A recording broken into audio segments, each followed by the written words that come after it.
सत्य हो तुमसे चलत जहाज मैं अधीन करनी नहीं या भाई रहेगी या भाई रहेगी चर्चा प्रारंभ होते हैं सुनो साथ चित दे भजो राज श्यामा श्री प्राणनाथ सखी जीवन हमारो श्री महामति कहे साध जी भया चर्चा का वक़्त अब तुम सुनियो चित दे लागे आए बैठे न तकत लागे आए बैठे न तकत। श्री महामति कहे ए मोमिनो जिन पर हुआ मेराज सौ खासल खास उम्मत हैं तन मार डारत हक काज तन मार डारत हक काज 13 वर्ष माया मिने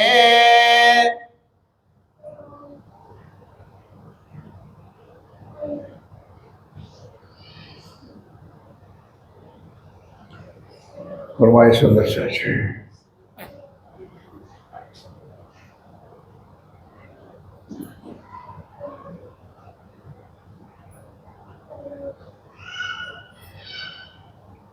13 वर्ष माया मिने हर्ष राज्य महाराज वे धाम के धनी पार ब्रह्म सच्चिदानंद स्वरूप उत्तम पुरुष अक्रूर जमा इमाम मेहदी साहेब वे बुद्ध निष्कलंक अवतार आप स्वामी श्री प्राणनाथ जी महाराज परम धाम की आसबाई श्री लालदास जी महाराज के तन में विराजमान होकर हम सुंदर साथ को आज चौथे दिन की लीला में आप और हम खेल रहे हैं। बहुत अच्छी तरह से धनी की कृपा से सद्गुरु की कृपा से कारण भी समझाया महाकारण भी समझाया पार ब्रह्म परमात्मा आने का समय कौन सा था वो भी समझाया और उनके ही हुक्म से हम लोग ब्रज में आए रास में आए और मोहम्मद साहब का भी लीला देखा। अब चौथे दिन में निजानंद स्वामी सतगुरु धनी श्री देवचंद जी महाराज के तन में बैठकर आप पिया प्राणनाथ जी जो लीला कर रहे तो कल बताया था कि मेरा ठाकुर यानी केशव राय ठाकुर का चौथा नंबर का लड़का जिसका नाम था शाबाश मेरा ठाकुर 12 साल की उम्र के बाद दिल में तड़प जागे। देखो सुंदर शाह जी राज जी ने साइकिल कैसी बनाई है। देवचंद जी के दिल में कितने साल से एक बात उपजी थी। बहुत अच्छी बात। जब भैया 11 वर्ष 11वां तब मन उपजो यही विचार। 11 साल हुआ और यहाँ 12 साल में हुआ। ध्यान दो कैसी साइकिल है। अब देवचंद जी को 11 साल में क्यों उपजा? ए राज्य ने साइकिल बनाई है। बिटक पंचमी के दिन शुरू क्यों होता है? ये साइकिल राज्य ने बनाई है। बताया था आप लोगों को, ध्यान दे दो।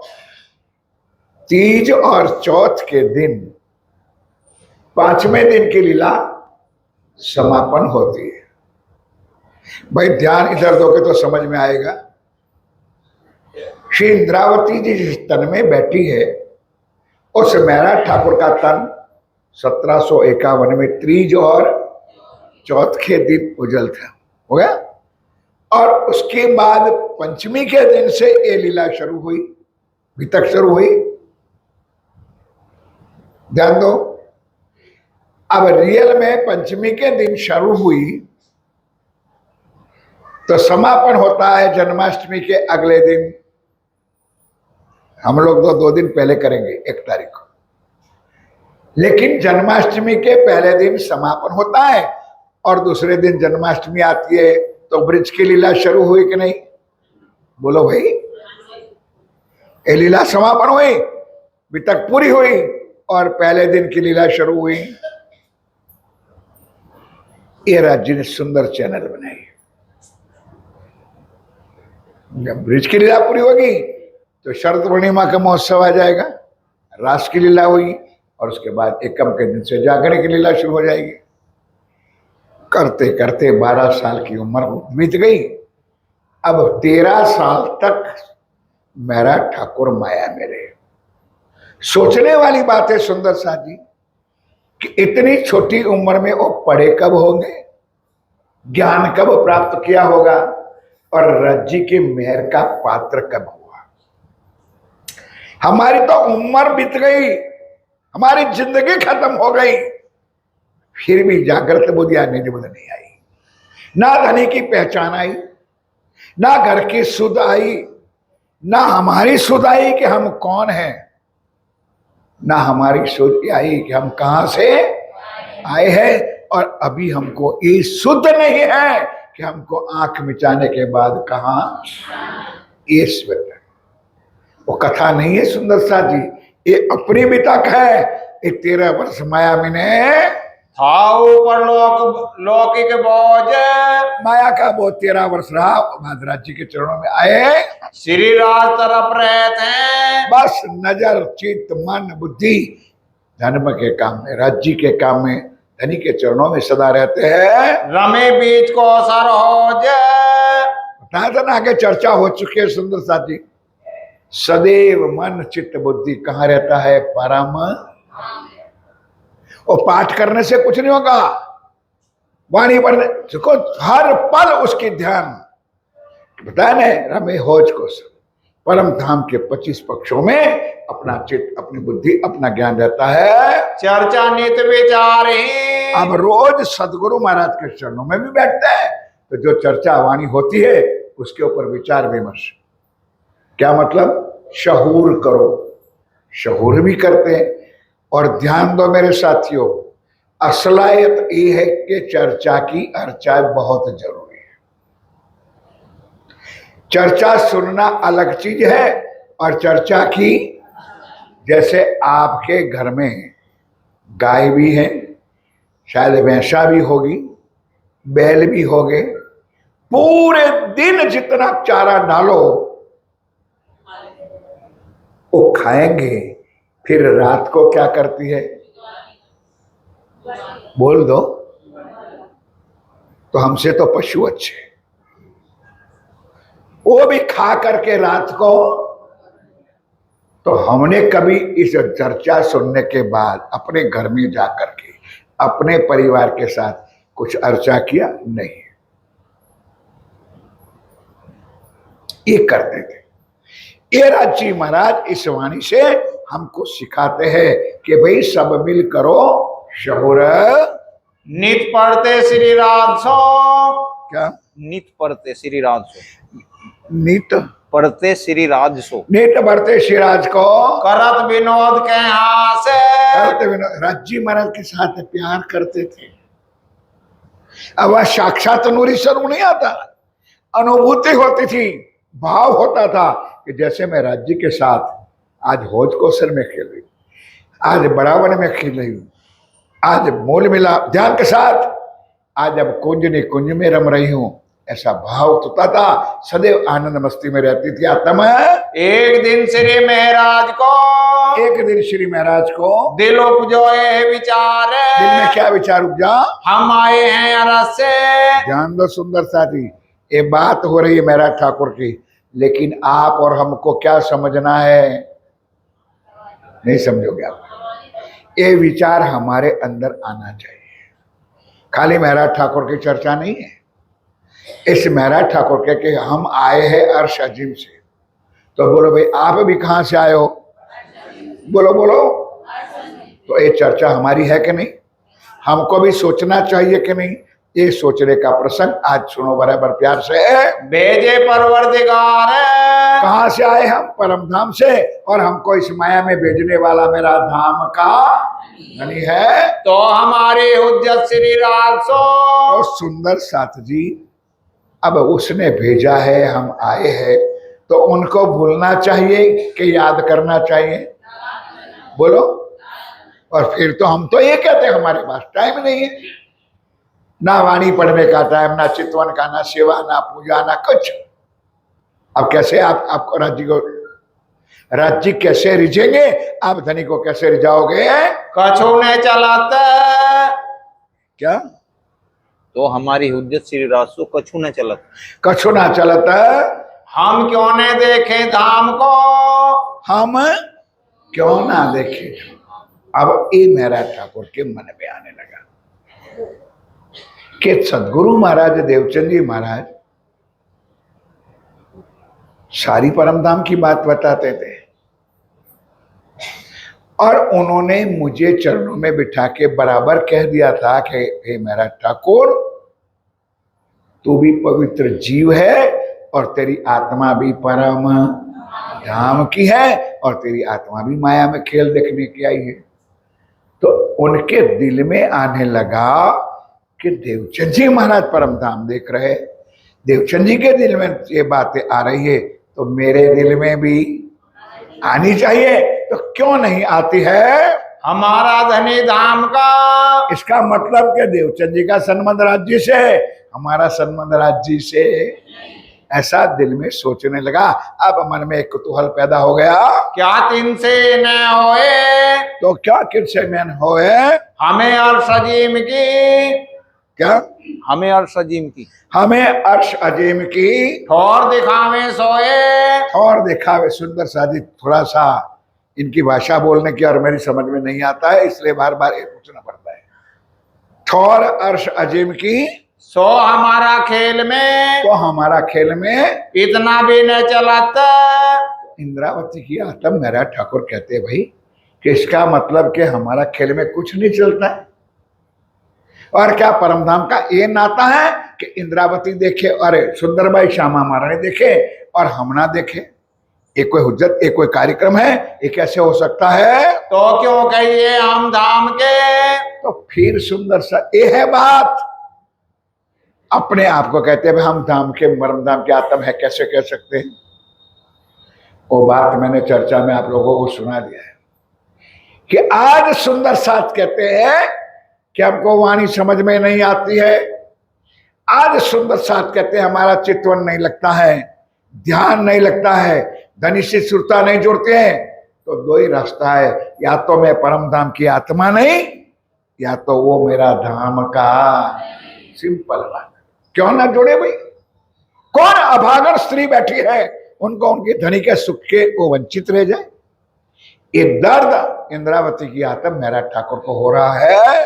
तब क्यों न देखे हम ताए। तो हम क्यों ना देखे? वो देखे, वो कहे, हम परमधाम का दर्शन क्यों ना करें? किस वास्ते अवगुण को। अब मेरे सुंदर सा अब मन में खटपट शुरू हुए ने, इसलिए सोच लेगा हम सदगुरु महाराज का दोष क्यों दे? हमारे अंदर कुछ अधूरापना होगा, यानी हमारे मन में कुछ खोट होगी, तब तो ये नहीं होता होगा। इसलिए अब मेरा ठाकुर अपने अवगुणों को ढूंढने लगे कि मेरे अंदर अवगुण क्या क्या है। नजरो जो ही आया, नजरों जो है आइया, काट दिए तब सब। अब जो जो अवगुण दिखते हैं, समझते हैं, उसको वो दूर करने लगे। श्री देवचंद जी के आगे, श्री देवचंद जी के आगे आए अर्ज करते आए अर्ज करते मेरे अवगुण मुझको। अब रोज आए और रोज देवचंद जी के चरणों में कहे, गुरुदेव सदगुरु महाराज मुझे ये बताओ कि मेरे अवगुण क्या है। अब एक बार कह दिया, दो बार कह दिया, कितने बार कहना है कि भाई तेरे अंदर कुछ भी अवगुण है तो पवित्र आत्मा है, पवित्र जीव है, तेरे अंदर कुछ है नहीं, तो कोई ऐसे समझता है कि मेरे अंदर अवगुण, में कहां से ढूंढो? तब देते उत्तर, तब क्या उत्तर दिया? तीन में न कोई अवगुण। भाई तेरे अंदर कोई अवगुण नहीं है। धामधनी देवचंद जी महाराज, सदगुरु महाराज मेरा ठाकुर को कहते हैं, तो निर्मल आत्मा धाम की, तो निर्मल परम धाम की आत्मा है। श्री इंद्रावती उत्पन्न, श्री इंद्रावती तेरा नाम है। किसका नाम है? आत्मा का नाम श्री इंद्रावती जी है। फिर अपने दिल में, फिर अपने, अब सदगुरु महाराज ने तो क्लियर कर दिया, फिर अपने दिल में आया कि मैं माया में हूं। सबसे पहला अवगुण तो मेरी पत्नी जो है, और मेरी पत्नी के पास भाई आखिर दीवान का लड़का था, कोई छोटा मोटा आदमी तो था नहीं। सोना चांदी मोती हीरा जवाहरात सारा कुछ थी। तो अब क्या करना है? तो सारा चीज इकट्ठा करके पत्नी को समझाया। प्यारे सुंदर साथ जी, ये तो प्रश्न भी आ गया है आप लोगों के लिए। रतनपुरी गांव वाले तैयार हो जाओ भाई। मेरा ठाकुर की पत्नी थी, बोलो भाई, थी, क्या नाम था? बस दो चार ही बोलेंगे। फूलबाई पहली पत्नी। फूलबाई को कहने लगा मेरा ठाकुर के भाई, अब ये सारी माया क्या करनी, क्या करनी है? राज्य की कृपा आ रहा है नौकरी धंधा से, तो फूलबाई के पास जो चीज थी सारी इकट्ठी करके गए सदगुरु के देवों में रख दिया कि सदगुरु महाराज, ये सेवा मेरी तरफ से सुंदर साथ के लिए कहूंगा। अब सोचने लगा मेरी जिब्या में कुछ अवगुण है? देखो भला, निकले बाजार में, गरम गरम मेथी के पकोड़े उतरते थे, मिर्ची के पकोड़े उतरते थे, सुंदर सुंदर जलेबियां बनती थी। शायद मेरा मन उस पकोड़े जलेबियों में, उस चीजों में, खान पान में तो नहीं निकल गए, कोई मतलब नहीं।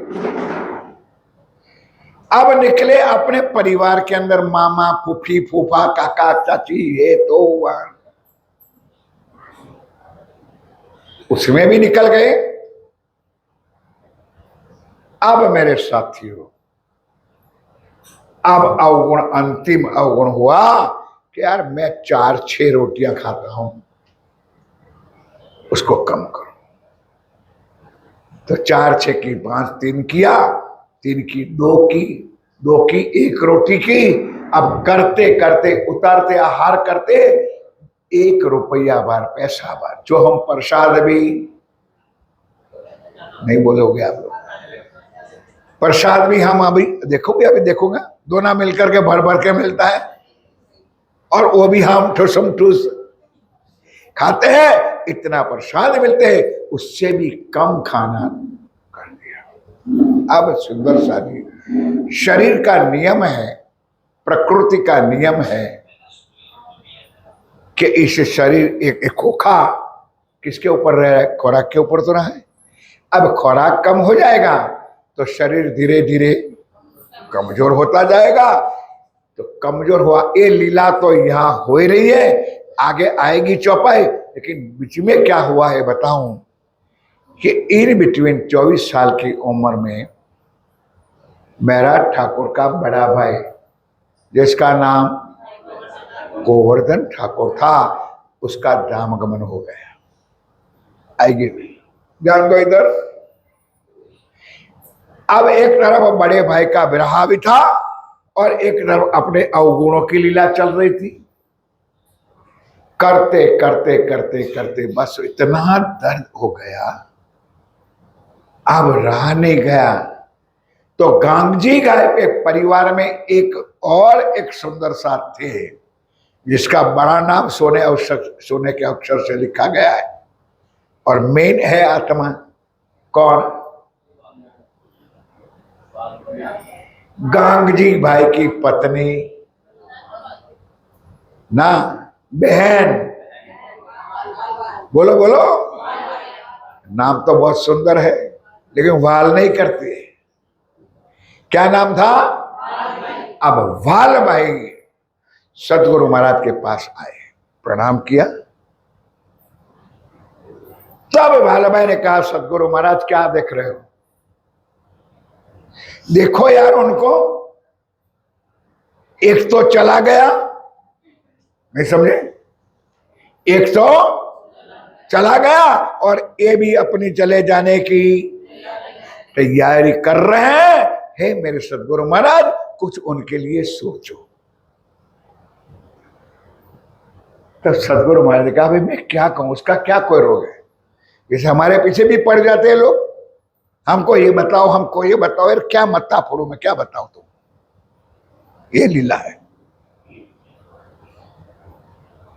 तब वालभाई ने और सदगुरु महाराज ने दोनों ने मिलकर के एक प्लान बनाया कि उनकी सुरता, इनकी आत्म हद से ज्यादा राज्य के तरफ चल गई है। समझे कि नहीं? रात दिन परमधाम, रात दिन राज्य, रात दिन चितवन, रात दिन ध्यान, मतलब उसके अलावा और कुछ विशेष करके उसका चित्त गए हैं। तो वालभाई ने और देवचंद जी महाराज ने मिलकर कहा कि प्लानिंग बनाया, प्रोग्राम बनाया कि उसको उस तरफ से खींच लो और माया में डाल दो। क्या करो? माया में डाल दो, ताकि सुरता वापस आ जाएगी, थोड़ा कंट्रोल में आ जाएगा।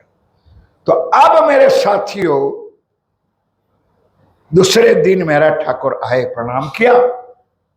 तब देवचंद जी महाराज ने कहा, भाई मेरा एक सेवा है तेरे लिए, कि हुक्म करो महाराज, कि गुजरात जाना है।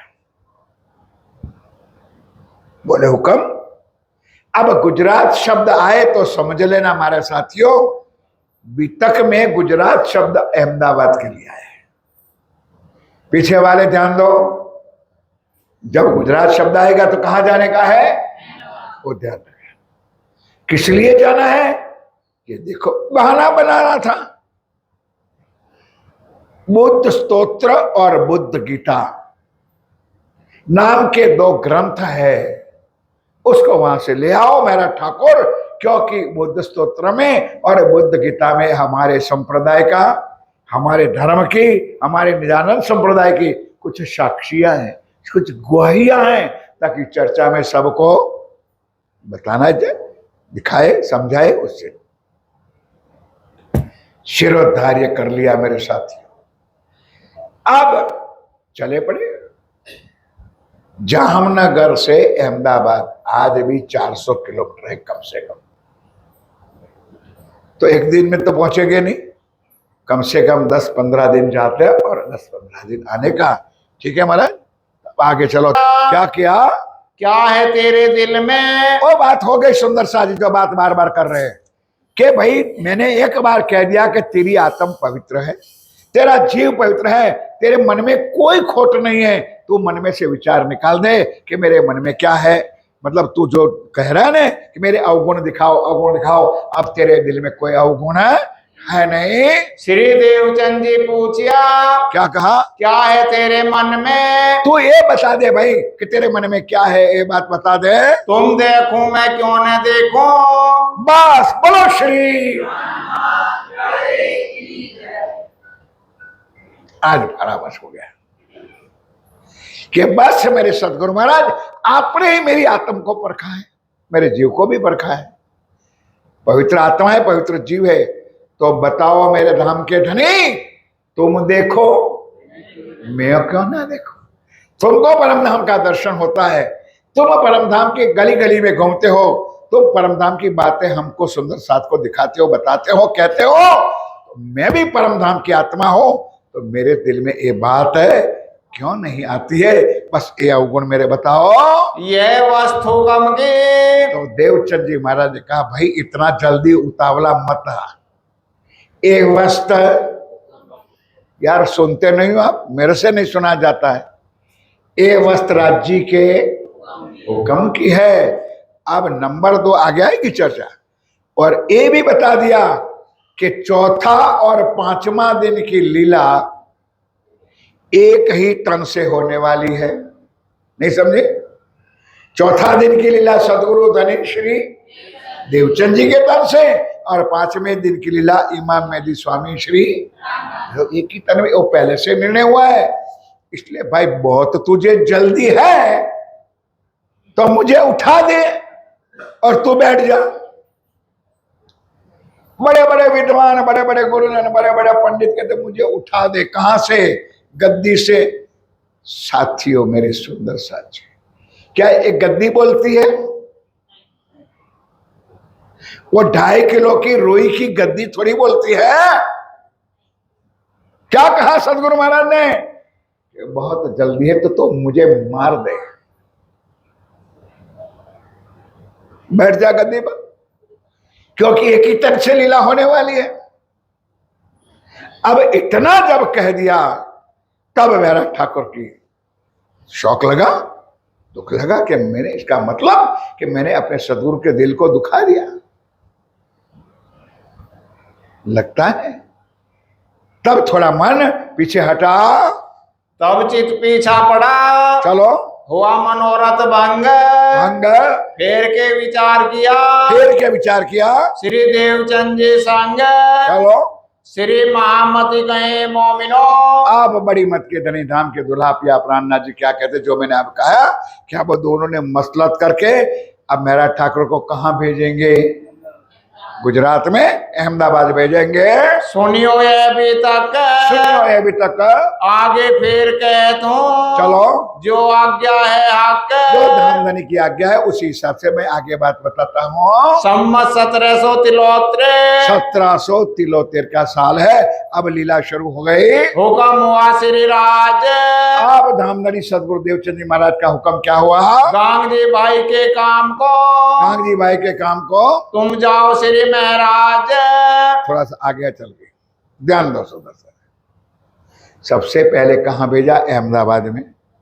अब ठीक है, आप बराबर पकड़। और 15 दिन में गए और आए, दोनों ग्रंथ भी ले आए, तो थोड़ा मन आगे आया। वहां तक वालबाई ने, गांगजी भाई ने और सदगुरु महाराज ने और प्लान बना रखा था। क्या? क्या भाई मेरा भाई सदगुरु महाराज कि मेरा भाई जिसका नाम है, शाबाश, बोलते रहोगे तो मुझे आनंद आएगा, जिसका नाम है खेता भाई, वो 25 साल से अरब में है। आज तो कुछ दूर लगता नहीं सुंदर सा जी, अहमदाबाद में बड़ा 3 घंटा में वापस जाते हैं, 2.5 घंटा में। 25 साल से अरब में है और उनका एक भी पैसा परदेश से इंडिया में, भारत में आया नहीं है। तो 25 साल से कमा कमा कमा कमा करके खूब धन बेगा किया है। और यहां पर गांधी भाई ने रोज नए नए उत्सव कर करके अपना खजाना खाली कर दिया था। तो मन में आया कि भाई की कमाई यहां आएगी तो राज्य की, बोल दो भाई, करना नहीं है तुमको, देना नहीं है, सिर्फ बोलना है। एक गांधी भाई के दिल में भाव आया कि मेरे भाई की कमाई, पैसा, धन मेरे सुंदर साथ की सेवा में आएगा। तब देवचंद जी महाराज सोचा कि ठीक है सुंदर साथ जी, खोपड़ी को उल्टी सुल्टी मत हिलाना, क्योंकि राजी महाराज बैठे देवचंद जी के तन में, तो कोई खोपड़ी ये भी कहेगी कि राजी को पता नहीं था कि ऐसा होने वाला है तो ऐसा क्यों किया, क्योंकि हम भी बुद्धि वाले ज्यादा है। ये सब लीला तुम्हारे और मेरे लिए ये बताई है राज्य ने, ताकि हमारी अक्ल, हमारी बुद्धि आज भी कुछ ठिकाने आ जाए, हमको क्या करना चाहिए। इसलिए धनी ने लीला की, उनको कोई जरूरत नहीं थी। धनी चाहते तो परम धाम से 5 दिन की लीला ना करनी पड़ती, वो बैठे मूल मिला में खींच लेते। लेकिन 5 अच्छे 6 दिन की लीला करी किसके वास्ते? हमारे वास्ते। हम खिले थे ना, हमारी साहिबी, हमारा इश्क बहुत बड़ा है, वो खींचने के लिए बताया कि अब बताओ मेरी रूह।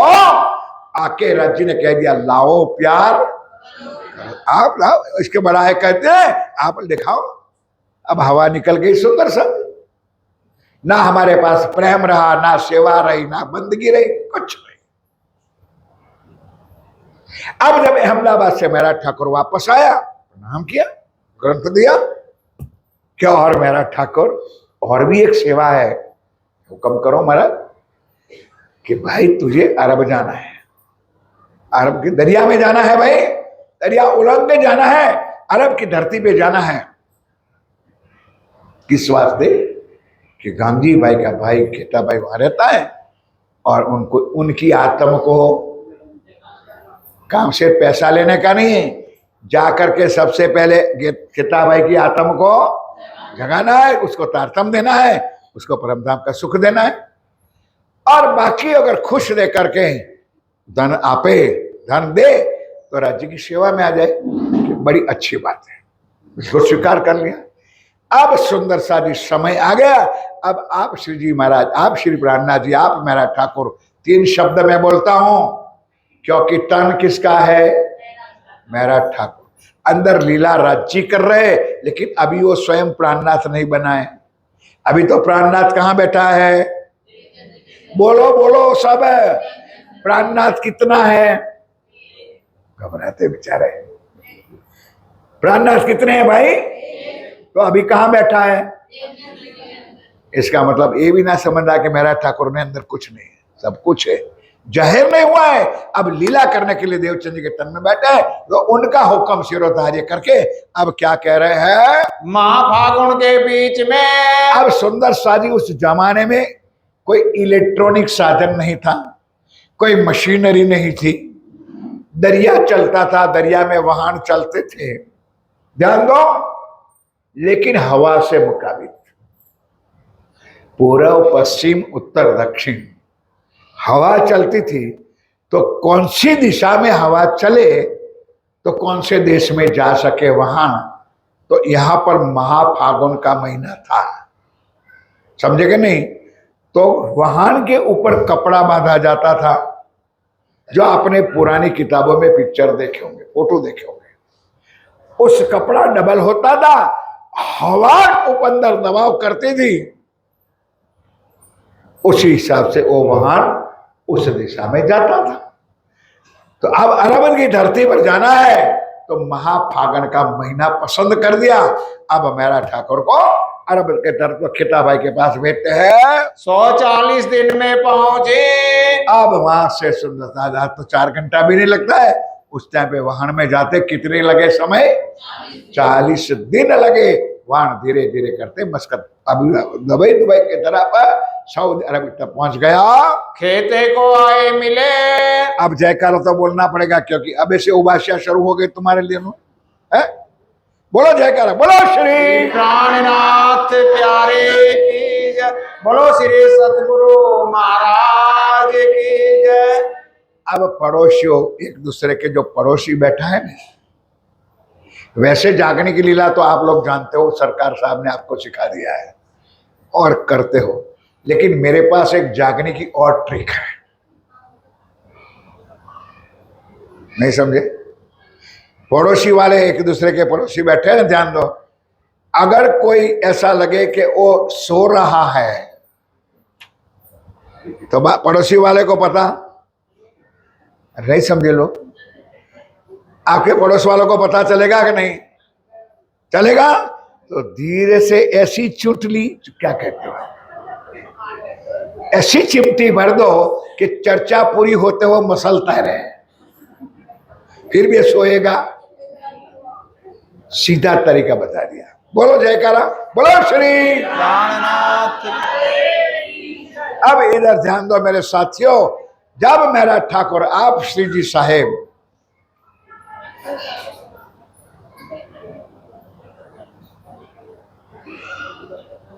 अरब की धरती पर पहुंचे और जाके गांधी भाई के भाई, जिसका नाम खिता भाई था, उसको मिले। ध्यान दो, 2 पत्र लिखा था। एक पत्र सदगुरु महाराज ने भी लिखा था और एक पत्र गांगजी भाई ने भी लिखा। भाई परदेश में जाना है तो कैसे कोई इंट्रोडक्शन बिना घुसने देंगे घर में। दोनों पत्र, दोनों चिट्ठियां उन्होंने हाथ में लिया। अब 25 साल के बाद कोई अपना घर का आदमी मिले तो क्या होता है यार? कुछ नहीं बोलोगे तुम लोग, खुशी होते ना। और हमारे गुजरात में ऐसा है कि माता बहनों को अगर मायके का कुत्ता भी मिल जाए ना तो प्यार करने लगती है। अब की नहीं बात है, हमारी गुजरात की बात बता।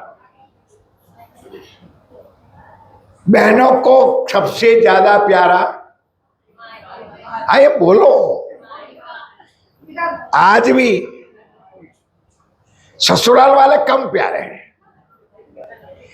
तो आप खेता भाई को, ओ भाई मिला अपना, सुंदर साथ मिला, तो बड़े खुश हो गए, बड़े गले लगाए, बड़ा प्यार दिया। अब श्री जी साहब मेरा ठाकुर को क्या ज्ञान देकर के भेजा था कि उनकी आत्म को जगाना है, तारतम लेना है, कुछ चर्चा सुनाना है।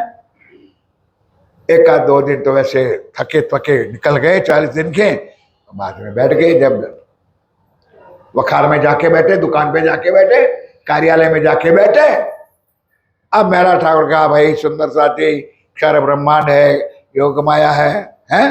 अरे भाई वो भाईनामा खोल।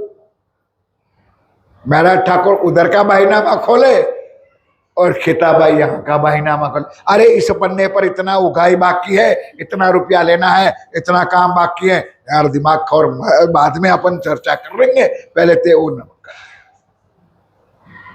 लिखा है वाणी में कि उनको ऐसा था कि जरा भी छांट चिकना घड़ा इतना हो चुका था कि परम धाम की ज्ञान की एक बूंद भी ना लगे। क्यों? उन्होंने लिखा है, उन्होंने कहा भी था और बना भी है। उन्होंने कह दिया था कि भाई मेरा ठाकुर, ये मेरी जो धन कमाई 25 साल की है वो पाप की है।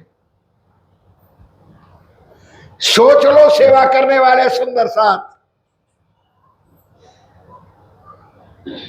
और मेरी पाप की कमाई होने के कारण मैंने निर्णय कर लिया है कि ये एक भी पैसा धनी के चरणों में आप सुंदर साथ की सेवा में जाने वाला नहीं है। पहले से प्री प्लान राज्य ने बना रखा, तो जाएगा कहां?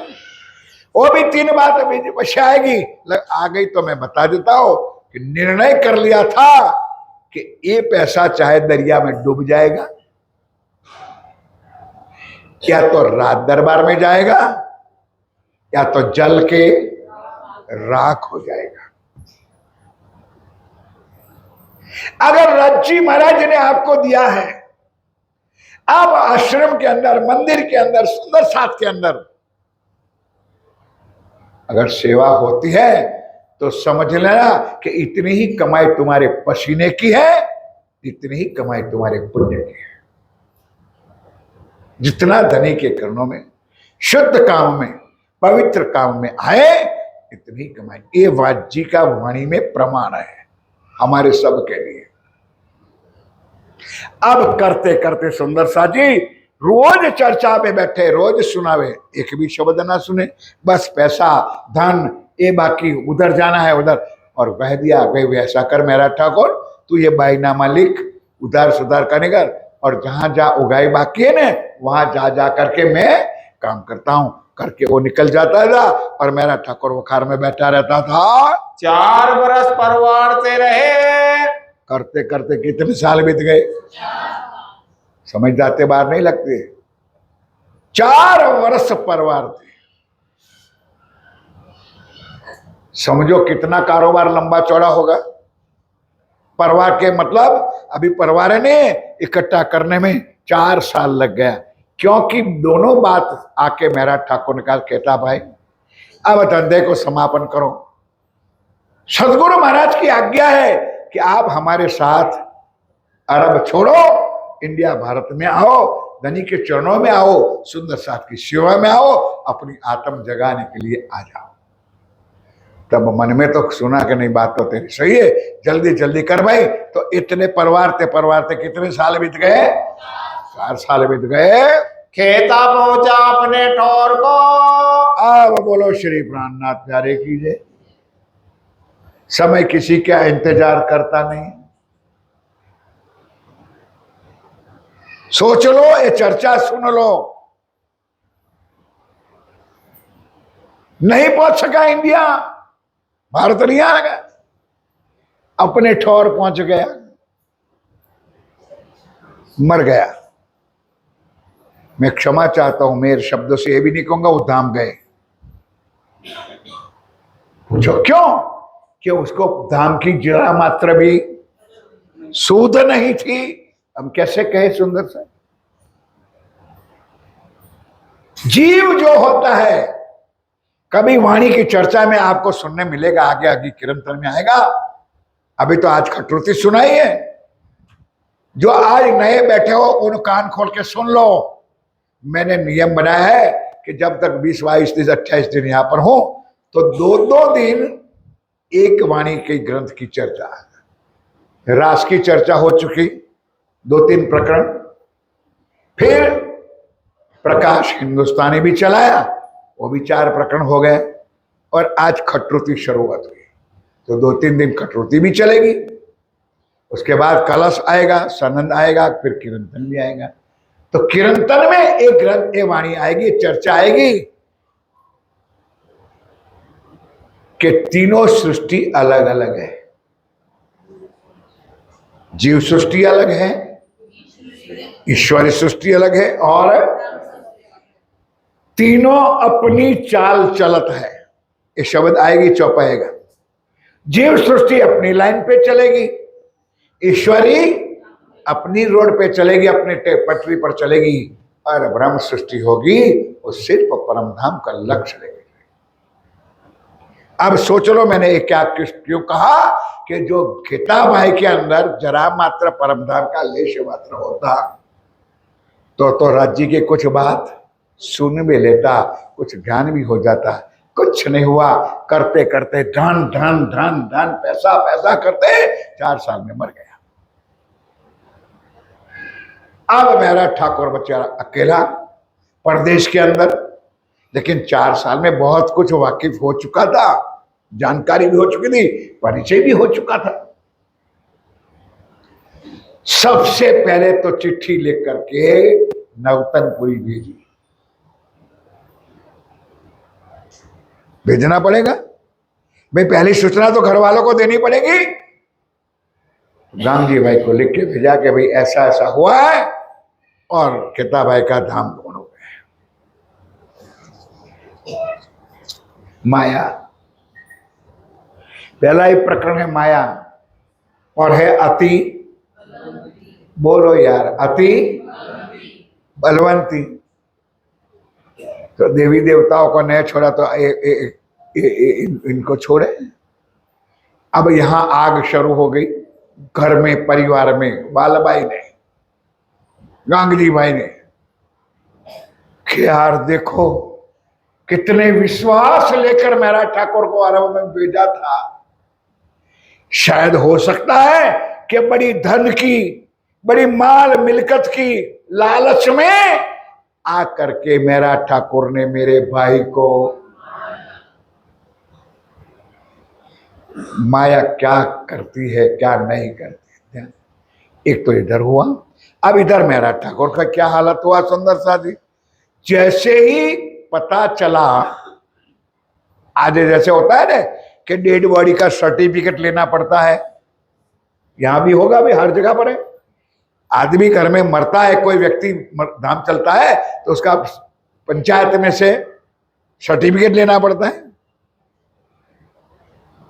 अब ये बात मेरा ठाकुर ने बताई होगी, तब उस देश वाले को लगा कि भाई मेरा ठाकुर तो अकेला ही 25 साल से था, उनके पीछे कोई वारसदार तो था नहीं। इसका मतलब कि एक खेता भाई की मिल्कियत किसकी है। यार आपको कोई समझ में नहीं आता तो मेरे बोलने में कुछ गलती होती होगी। आप समझेंगे नहीं भाई, जिस देश में रहा गया है, जिस शहर में रहा है, तो उनका गवर्नमेंट क्या करेगा, ये मिलकर तो हमारी है। तब उन्होंने आकर के अपने वखारों के ऊपर, दुकानों के ऊपर, घरों के ऊपर मोहर लगा ली। अब मेरा ठाकुर चिल्लाने लगा, भाई मैं उनका भाई हूं, मैं 4 साल से यहां रहा हूं, सारा किताब किताब नाम है ना, 4 साल में तो परिचय हो चुका था, सारे उन्होंने बताए, लेकिन कुछ भी बात मेरा ठाकुर की उन्होंने सुनी नहीं। बहुत फरियाद करी, बहुत मेहनत करी, नहीं मानी। अब सुंदर साजी महाराज ठाकुर ने सोचा कि जिस शहर में खेताबाई का व्यवसाय था उसकी कोई राजधानी तो होगी, नहीं समझे? आप कहां बैठे हो? यूपी में बैठे हो, तो यूपी की राजधानी कौन सी है? उतना तो पता है ना। तो उनकी राजधानी थी बगदाद। नाम सुना है कि गए हो? निकलो, कुएं के मेढक मत बनो, खाली रतनपुरी रतनपुरी रतनपुरी भी ना करो, निकलो बाहर। ये रहा, दिल्ली से बैठो 2 घंटे में पहुंच जाओगे। लोग घूमने जाते हैं दुबई, मस्कत। बगदाद जो था, उन्होंने सोचा कि मैं राजा को, उस टाइम पे राजाशाही, आज भी राजाशाही है देशों में, मुसलमान राजाओं के आज भी राजाशाही आज भी है। मैं फरियाद करूंगा राजा को। वही बात है ना महाराज, ठीक चल रहा है ना? ध्यान के साथ। अब निकल पड़े कौन? साथियों, ये लीला है मेरे। कौन सी गली, कौन सी रोड, कौन सी स्ट्रीट, कहां से कहां जाना है, वो मैप नहीं था। मोबाइल खोल करके जरा लोकेशन कर दे ताकि हम बगदाद पहुंच जाए। और रणों में घूमते घूमते निकले जाना है। एक दिन प्रातः में निकले तो उनको भी एक अनजान शख्स मिला।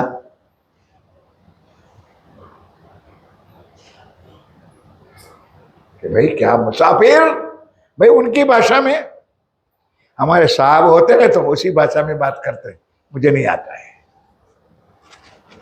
कहा जा रहे हैं मुसाफिर अनजान? उन्होंने, मेरा ठाकुर ने वो अनजान व्यक्ति को पूरी हिस्ट्री बता दी कि चिंता ना कर भाई, मैं चिट्ठी लिख देता हूं। मुझे पता है कि बगदाद के जो राजा है बहुत सुंदर है, समझदार है, और तेरी फरियाद वो सुनेगा, लेकिन घबराना नहीं। वैसे तो तुझे अंदर घुसने नहीं देंगे, लेकिन जुम्मे के दिन, शुक्रवार के दिन, और राजा नमाज पढ़ने चलेगा मस्जिद में, रात दरबार से नमाज के लिए जाएगा। तो राजा तो होगा हाथी के ऊपर सवारी, और आजू बाजू में बंदूक, तलवार, भाला लेकर के चौकीदार भी बराबर घूम के खड़े होंगे। घबराना नहीं, घबराना नहीं, तू अंदर चला जाना, और हाथी पर बैठा हुआ राजा का दामन झटक लेना।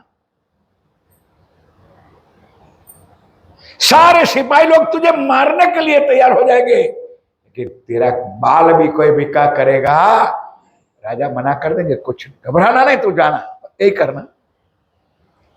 अब मेरा ठाकुर सोचते हैं कि ये बेचारा जो अनजान आदमी मिला है वो मुझे कहां भेज रहा है? मौत के कुएं में यार, नहीं समझे? राजा हाथी पर और नमाज पढ़ने जाए और चारों तरफ सिपाही हो और वो दामन झटके और ना मारे, फिर भी अंदर से जो राज्य का हुक्म था, घबराना नहीं, तू जा, अल्लाह मियां तुझे, बस ऐसा कह दिया होगा। अब जैसे वो दोनों अलग हुए, मेरा ठाकुर ने भी सोचा यार कम से कम उस भला आदमी ने मुझे ये सरल रास्ता बताया तो मुझे थैंक यू तो कहना चाहिए, उनका आभार तो प्रकट करना चाहिए। वही हालत हुई देवचंद जी की। अब पीछे मुड़ के देखते हैं तो मेरा किन्ने पकड़ा था।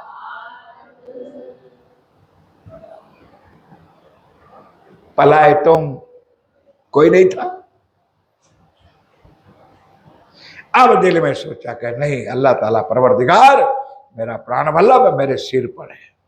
खाली लिखा नहीं है, उन्होंने प्रैक्टिकल किया है कि बाले से मेरे सिर पर खड़े, मेरे धनी मेरे साथ थे, है, आज भी है हमारे साथ।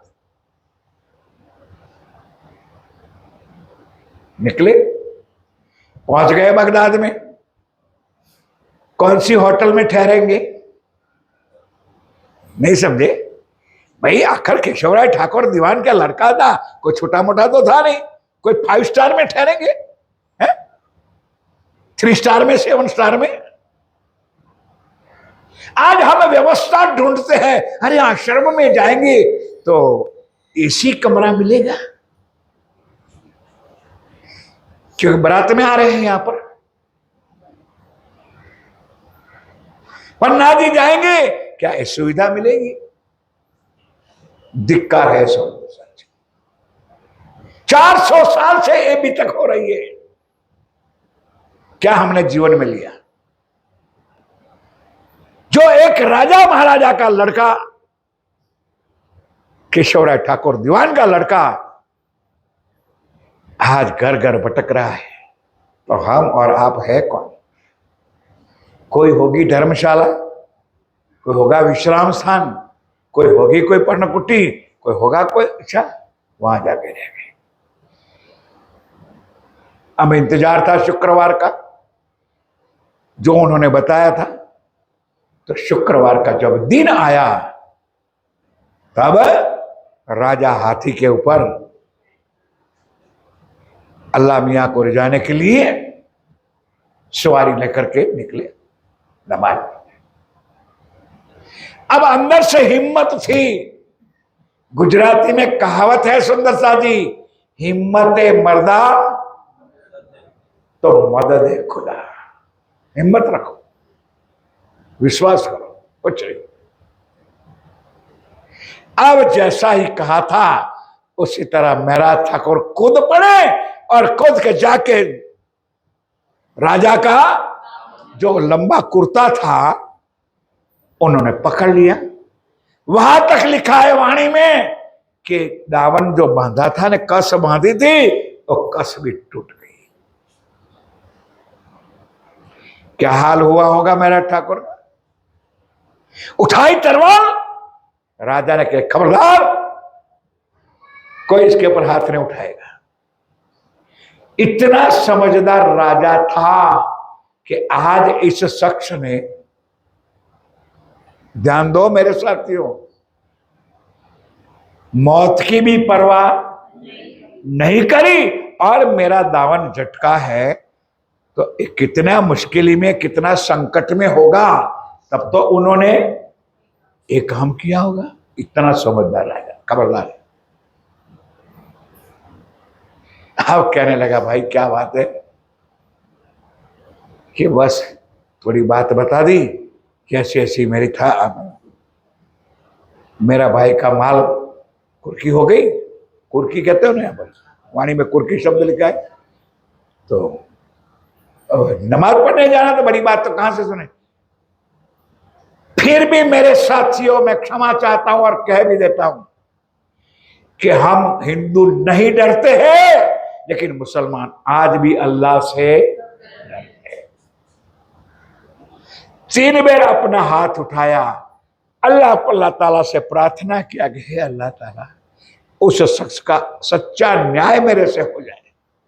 उन्होंने कहा यहां नहीं, और राजा मेरा सच्चा न्याय नहीं मिला तो मैं उस अल्लाह के दरबार में आकर भी तेरा दामन झटकूंगा।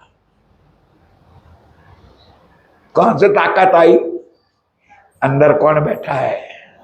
राजी बैठे।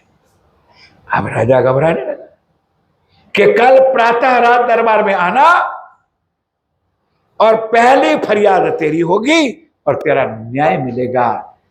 अब राजा चला गया। नमाज के लिए मेरा ठाकुर अपने निवास स्थान पे गए होंगे। अब राजा चला तो गया, राज में भी गया, सोचने लगा यार, ना मैं इस शख्स का नाम पूछा, ना एड्रेस पूछा, कहाँ रहते हैं, कैसे रहते हैं, कैसे उनको बुलाएंगे। तो फिर भी राजा के दिल में बुद्धि आई तो डंडोरी वाले को बुला लिया।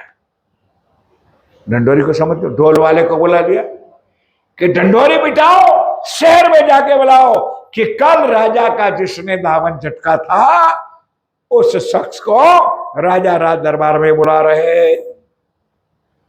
अब डंडोरी वाला राज दरबार से बाहर गेट पे निकला, वहां उन्होंने आवाज लगाई तो मेरा ठाकुर तो वहीं खड़ा था कि भाई वो मैं हूं, और दामन झटकने वाला मैं ही हूं। तो भाई हुआ क्या, पुलिस वाले को अक्ल नहीं होती है कि कितना गुनहगार है, कैसा गुनहगार है।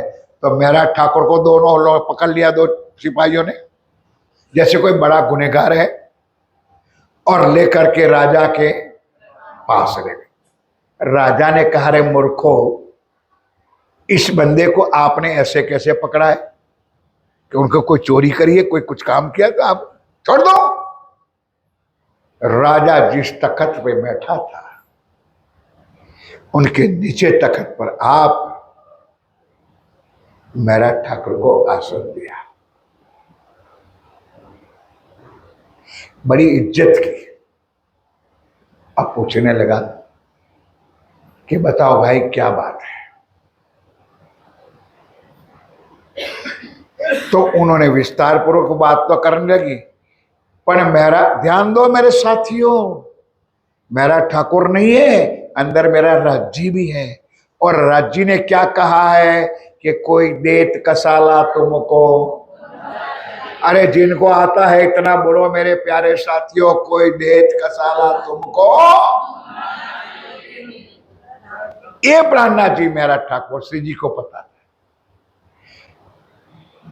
तो उन्होंने कहा कुछ नहीं राजा साहब, हमारा माल था वो बंद कर दिया है, तो हमको पता चला कि बड़े राजा को सूचना देनी चाहिए तो तुम्हारा वापस करें। वो ने क्या कुर्की करी है, ये करी, क्योंकि मेरा ठाकुर समझता था कि अगर मैं फरियाद करूंगा तो उस लोगों को गर्दन मारेगा, शिक्षा करेगा।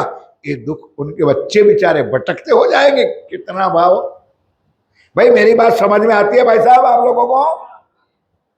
इतना मेहरबान है मेरा प्राणनाथ। अब राजा कोई मूर्ख तो था नहीं, कल तो रास्ते में चलते चलते उन्होंने जो बताया था तो राजा के दिल में था। तब उन्होंने कहा धन्य है भारत की भूमि को, धन्य है भारत के सज्जनों को। ये बगदाद वालों ने कहा, अरब वालों ने कहा कि वो किसी को दुखी करना नहीं चाहते हैं। ये है मेरे प्राणनाथ के वचनों मेरे साथी।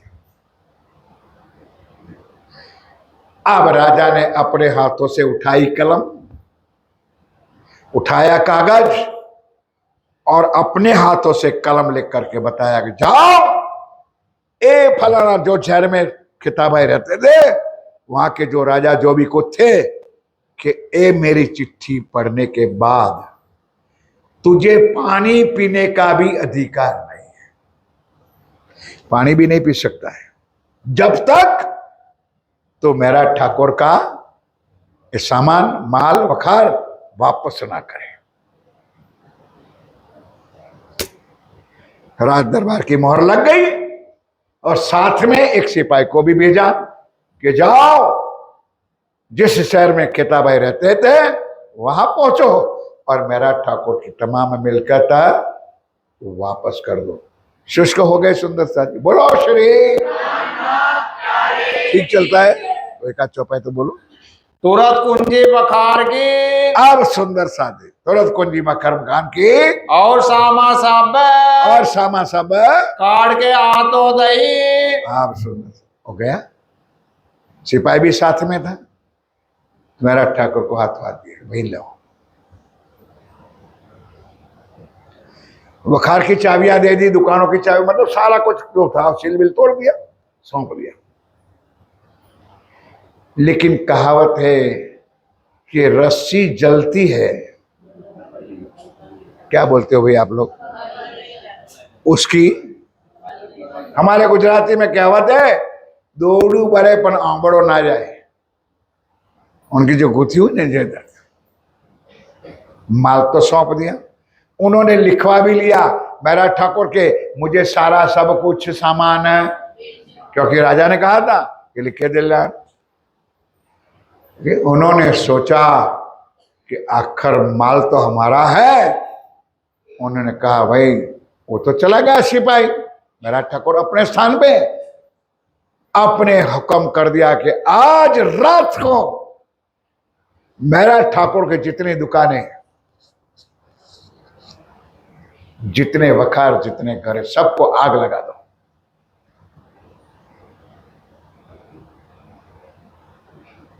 ना रहे बांस, ना बजे बांसुरी। और उस घर में, उस वखार में अगर मेरा ठाकुर भी होगा तो वो भी जल के राख हो जाएगा। वो हे मुसलमान, हुआ भी ऐसा सुंदर।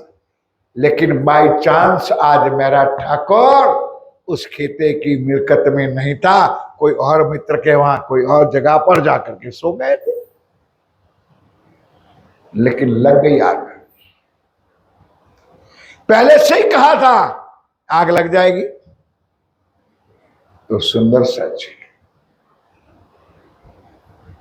पहले के जमाने में चांदी चलती थी, सोना चलता था, ये कागज वाली नोटें नहीं थी। तो जितनी चोना चांदी इत्यादि जो भी इकट्ठा किया था, उसका गट्ठा मिला, अग्नि में से जो गट्ठा मिला ठंडा हुआ, तो वो भी मेरा ठाकुर ने शायद इकट्ठा किया होगा, वखारों से, दुकानों से करते करते। भाईनामा रोजनामा भी तैयार था। इतने में तो नौतनपुरी वाले दो महानुभाव, और दोनों ही काले पत्थर थे, उन्होंने कभी इतने दिनों के बाद भी, गांगजी भाई के घर में रहते हुए भी, कभी भी सदगुरु महाराज की चर्चा, वाणी, ज्ञान सुना ही नहीं था। तो उसको ईमान कहां से आएगा? और यहां फूफी ने इतनी चाबी टाइट कर दी थी, क्योंकि सबसे ज्यादा आग यहां नहीं लगी थी, जामनगर में लगी थी, वालबाई को लगी थी। इसलिए उन्होंने कहा जाओ मेरे भाई को मार दिया, इसकी कमाई का पैसा मेरा ठाकुर के हाथ में नहीं जाना चाहिए, जाओ दोनों। तो गांगजी भाई का बड़ा बेटा, जिसका नाम था शामिल, भाई आप लोगों को तो याद करना नहीं, ना बोलना है। और दूसरा किसको भेजा? देवचंद जी का लड़का नाम है, दोनों महानुभाव थे, दोनों महानुभाव थे, दोनों को भेजा। बड़े प्यार, बड़े इज्जत से मेरा ठाकुर ने दोनों का स्वागत किया, व्यवस्था कर दी। आते ही तुरंत रोजनामा, रोजनामा को रोजनामा जो भी कहते हो साहब, भाषा का अंतर होगा, जो रोज था हिसाब का, वो सारे बड़े भाई को हाथ में दे दिया, गांधी भाई के लड़के को। देख लो भाई, इतना पैसा, इतना धन, इतना जो मेरे पास इकट्ठा है, ये लिखा हुआ हिसाब है 4 साल का, ये आप ले लो। बाकी वखार ठंडी पड़ने के बाद जो सोना चांदी इत्यादि इकट्ठा हुआ था, ये भी जो गट्ठा पड़ा था, वो भी हाथों हाथ दे दिया। तो 2-4-10 दिन रहे भी होंगे, जब आएंगे मस्कत घूमने के लिए, दुबई घूमने के लिए, उसके बाद वापस जाने का टाइम हुआ। अब अंदर जांच भी कर ले, अब तो गांगजी भाई के पास कुछ रहा नहीं है। तो क्या सोचा मेरा ठाकुर ने कहा भाई अभी भी मुझे रहना है, कितनी उगाई लेन देन बाकी है वो करके मैं वापस भारत आ रहा हूं, नौतनपुरी जामनगर आ रहा हूं। दोनों चले। अब वो दोनों भाग्यवान चले तो उसका नाव दरिया में टूट गया। बोलो श्री वो चांदी के सोने का जो गट्ठा था, वो माल जो था,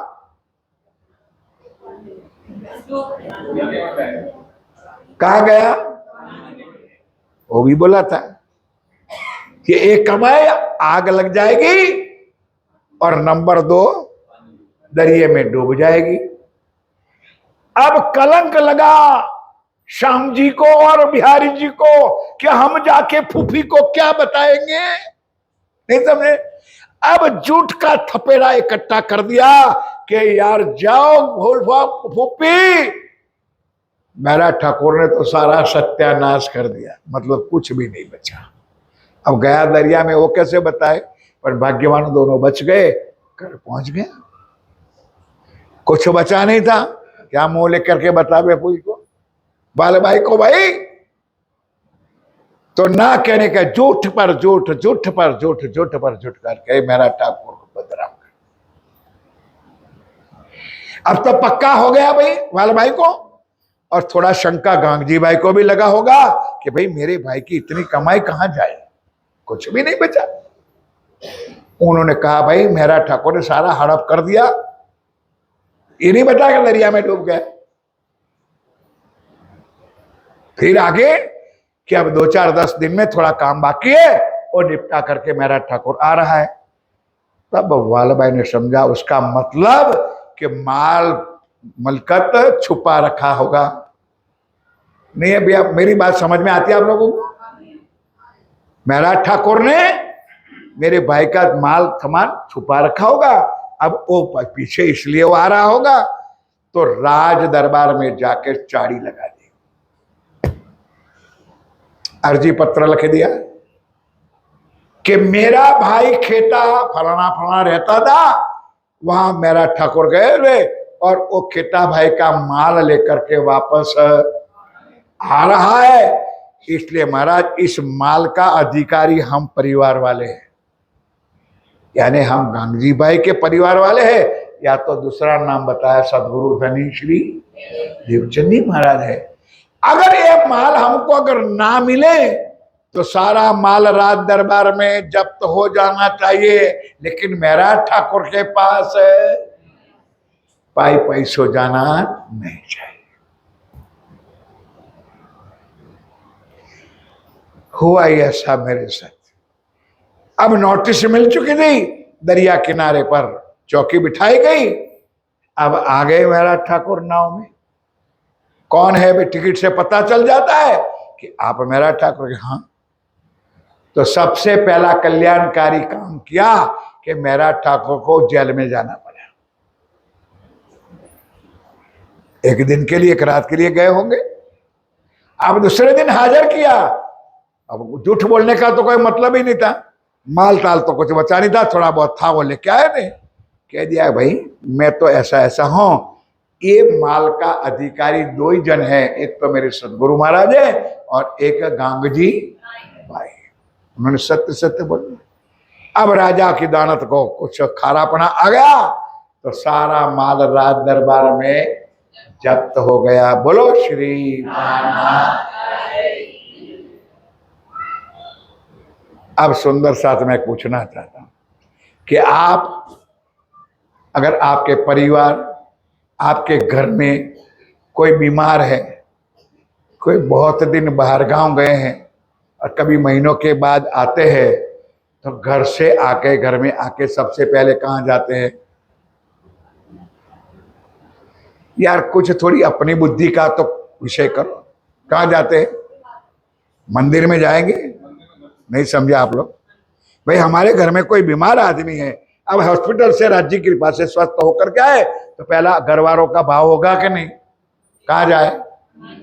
बोलो पीछे वालों, मंदिर में आएगा कि कहीं और जाएगा? अब मेरा ठाकुर भी कहाँ जाएगा? कुछ ध्यान दो, और कुछ चौपाई चलती हो देखा दो, चला दो, आगे चलते हैं। सम्मत 1778 संवत 1778 की साल है। हुआ ये मजकूर सब सामा गई रावर में। देखो चौपाई भी ले लो सुंदर साज, क्योंकि अब मुझे मजल पे भी पहुंचना है, तो चौपाई से एक चर्चा आपको एक एक चौपाई से मिलेगी। सब समा गए राव में, राज दरबार में सारा सामान चला गया। यहाँ नौतनपुरी मिने ये नौतनपुरी की भी तक सुन रहे हो। रहे बरस दोए। कितने वर्ष रहे? ध्यान के साथ सुनो। 4 साल उधर गए, 2 साल अब नौतनपुरी में। ध्यान के साथ 2 वर्ष बीत गए। ऐसे कैसे गए? गए न श्री देवचंद जी पास। गए ना, गए न श्री देवचंद जी पास। गए ना फिर से देवचंद जी के पास। हरक मिलने को बड़ो होए। ध्यान के साथ। अब जो मैंने कहा ना, दिल में हरख था कि कितने साल बीत गए, 4 साल तो बीत गए। तो सुंदर शादी अपने दिल में भाव था कि सबसे पहले मैं किसको मिलने जाऊं? अपने सदगुरु धनी सिंह देवचंद मंदिर में जाऊं, मैं दर्शन करूं, चरणों में प्रणाम करूं। तो सीधा मेरा ठाकुर सदगुरु महाराज के चरणों में जाते। क्या हुआ जरा ध्यान के साथ सुनो। बात बात बिलखे वहां। क्या बोले? बात बात बिलखे वहां। बात बात बिलखे यहाँ। घर के बीच में आप। घर के बीच में आप। नए बुलावे नए जाए। अभी आएगा, अभी आएगा। वही तो आगे चल गए। ध्यान दो सुंदर साहब, कोई बात नहीं। बोलो श्री प्राणनाथ। अब सुंदर साजी महाराज ठाकुर निकले। कहाँ गए? गांधी भाई के घर, जहाँ सदगुरु महाराज बैठ। अब राज अपने घर में नहीं रहते थे, पूरा परिवार वहां चाकला मंदिर में रहते थे। वालभाई ने कहा कि देखो सदगुरु महाराज, सुंदर साजी देखो, जिसके घर खाते पीते उसका गुलाम होना था। कि सदगुरु महाराज आप खुद जानते हो, समझते हो कि मेरा भाई का सारा माल मेरा ठाकुर हड़प कर गया, मैं मार भी दिया। अब आपके पास में आएगा, लेकिन आप अगर मेरे घर में रहते हो तो थोड़ा ख्याल रखना कि उनको प्रणाम नहीं स्वीकार करना। अगर आपने प्रणाम स्वीकार किया तो मैं कुएं के ऊपर बैठी हूं। कौन? कहां बैठी है? आपने प्रणाम किया तो मैं अपने आप के मौत को बैठ दूंगा, कुआं में गिर जाऊंगा। अब सदगुरु महाराज भी क्या सोचेंगे भाई? अपने अंदर मेरी भाव है जो अपने दिल में सोचा कि चल भाई, मेरा ठाकुर को तो कल मैं समझा लूंगा, लेकिन ये अगर कुएं में गिर जाएगी तो जिंदगी भर का कलंक का टीका मेरे मत्थे पे लग जाएगा। इसलिए मेरे साथियों, देवचंद जी का वाल भाई तू चिंता ना कर, मैं मेरा ठाकुर का प्रणाम है नहीं। बताओ सुंदर साथ जी, क्या राजी महाराज कसनी करते हैं और किसकी कसनी होती है? इधर भी राजी, इधर भी राजी। किसकी परीक्षा हो रही है? और हम कौन सी घास की मूली है? गए मेरा ठाकुर, जहां सदगुरु महाराज बैठे थे, जाके दंडवत किया, प्रणाम किया, तो देवचंद जी महाराज ने उठाया रुमाल और करका मोड़ दिया।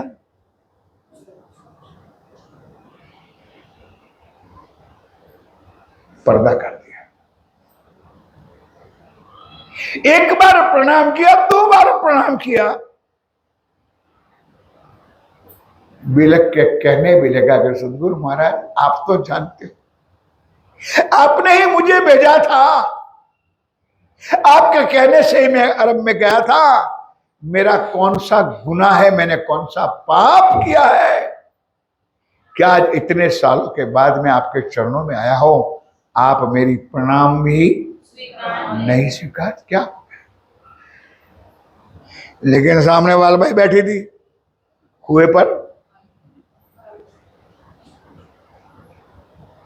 जब तीसरी बार प्रणाम किया, नहीं जवाब मिला, तब मेरा ठाकुर ने कहा सदगुरु महाराज बस आप हम भी प्रणाम नहीं करेंगे, ध्यान रखो, आप अभी सुन लो कि अब मैं वापस जा रहा हूं, लेकिन जब तक आप मुझे वापस नहीं बुलाओगे तब तक मैं वापस आपके चरणों में नहीं आऊं। ये मेरी भी प्रतिज्ञा है।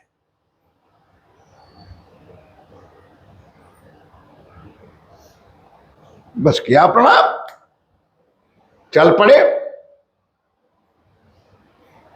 तो भाई मेरा ठाकुर का घर तो था कि नहीं जामनगर में?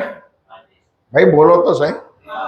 बड़े भैया रहते थे शामड़िया ठाकुर, ठीक है नहीं? गोवर्धन चला गया था, उद्धव ठाकुर था। तो अब भाई जाए तो जाए कहां? माया में अपने घर में ही तो जाएंगे। और ये एडवर्टाइज सत्य की बात प्रसार में होने में देर लगती है, नहीं समझे आप लोग? लेकिन झूठ की बात को प्रसार होने में, मेरी बात समझ में आ जाती है मेरे प्यारे सुंदर साथी। अब जामनगर की गली गली में शोर हो गया कि गली गली में शोर है और महराज ठाकुर चोर है। अब महराज ठाकुर चोर है, इसके लिए आज उनके सदगुरु ने भी उनका प्रणाम नहीं लिया और मंदिर से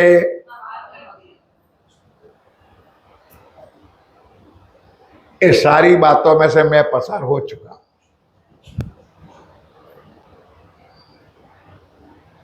सुंदर साथी, और यहां पर 21 नंबर में मैं कब आया था?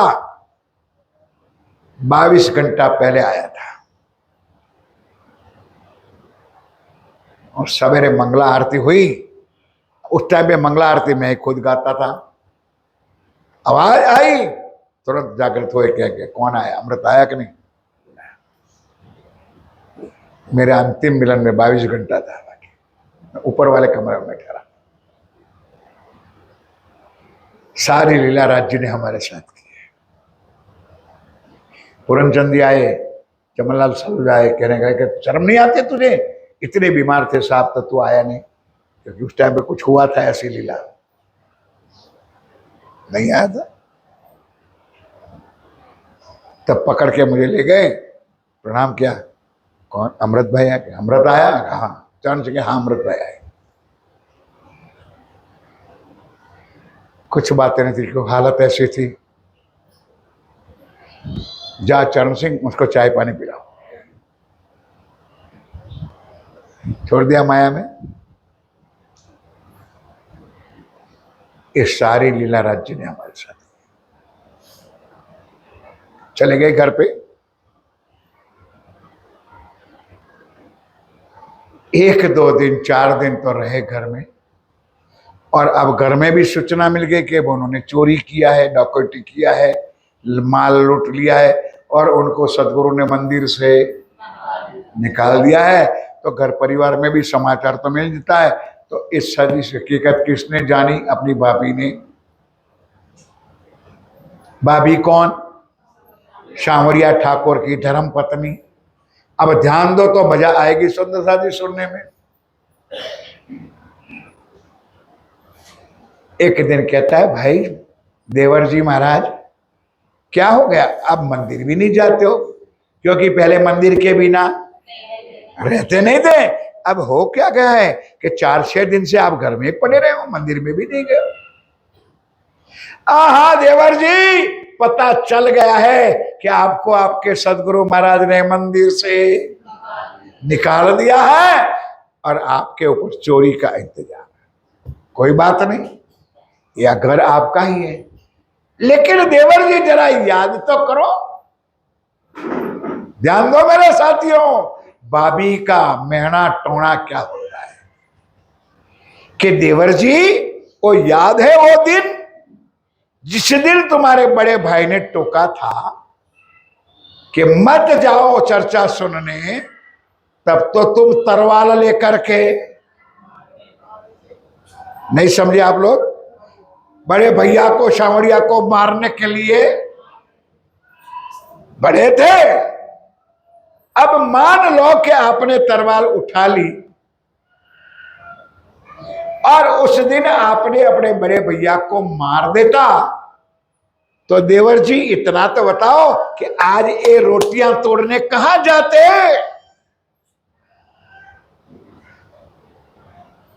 बस गा लग गए। एक तो घा लगा था, उसके ऊपर भाभी ने नमक और मिर्च मिला। उसी रात शायद निकाली होगी। दूसरे दिन मेरा ठाकुर नौतनपुरी जामनगर छोड़ करके निकल गए।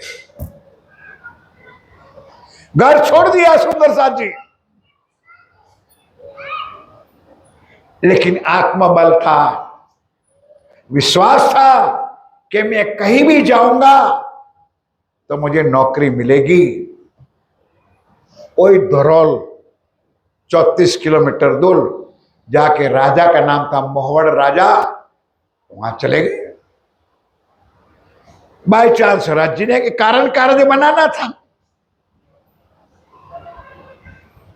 राजा के सामने क्या में अर्ज करी कि मैं पहचान तो थी कि हर केशवराय ठाकुर दीवान का लड़का, और तुम नौकरी के लिए और मेरे पास दीवानगी। आ जाओ मेरे पास जगह खाली है, सारी दीवानगी आप संभाल लो। बोल दो जयकारा, बोलो श्री प्राणनाथ। दीवानगिरी का ज्ञान था। उन्होंने मोहर में राजा के दौर में अपनी दीवानगी शुरू कर दी, नौकरी शुरू कर दी। कोई मतलब नहीं। अब सुंदर साथ जी करते करते करते करते समय आ गया। समय को बीतने में कोई टाइम मतलब देरी लगती नहीं है। अब यहां से जाता तब 9 साल होता है। अरब में गया, फिर नौतनपुरी में रहा, फिर धरोल में आया। वहां तक कितने साल हो गए? अब जितने मेरे साथियों सवेरे आए थे चर्चा में, उनको यही चर्चा मैंने सुनाई थी। यही प्रकरण निकाला था खटरूती का। अब यहां पर देवचंद जी महाराज की उम्र हो चुकी थी, अंतिम चरण में थे। इतने में वालबाई को भी सच्चा ज्ञान, यार भाई साहब लोग बोलो तो मुझे कुछ तसल्ली हो जाए कि जो सारी जुटकी लीला का चैप्टर बना था वो वालबाई को और गांगजी भाई को पता चल गया था कि मेरा ठाकुर बिल्कुल निर्दोष है, बिल्कुल गुनाहित। 2 साल में तलाश किया होगा, पता चल गया। सदगुरु महाराज को भी पता चला कि मेरा, सदगुरु तो जानते थे, राजी थे अंदर कि मेरा ठाकुर बिल्कुल निर्दोष है। अब सुंदर साथ 5वें दिन की लीला तो उसके तन में होने वाली है। तो राज्जी कहते हैं अंदर से, मेरी बात सुनो, एक बात चर्चा में नहीं आएगी, चौपाइयों में नहीं आएगी, कि जब तक मुझे नहीं मिले इंद्रावती की आत्म, तब तक मैं किसके स्थान में बैठूंगा? नहीं समझे? वो परम धाम में नहीं जाना है, रंगमहल में नहीं जाना है वापस। उनका परम धाम तो यहां है। जब तक देवचंद जी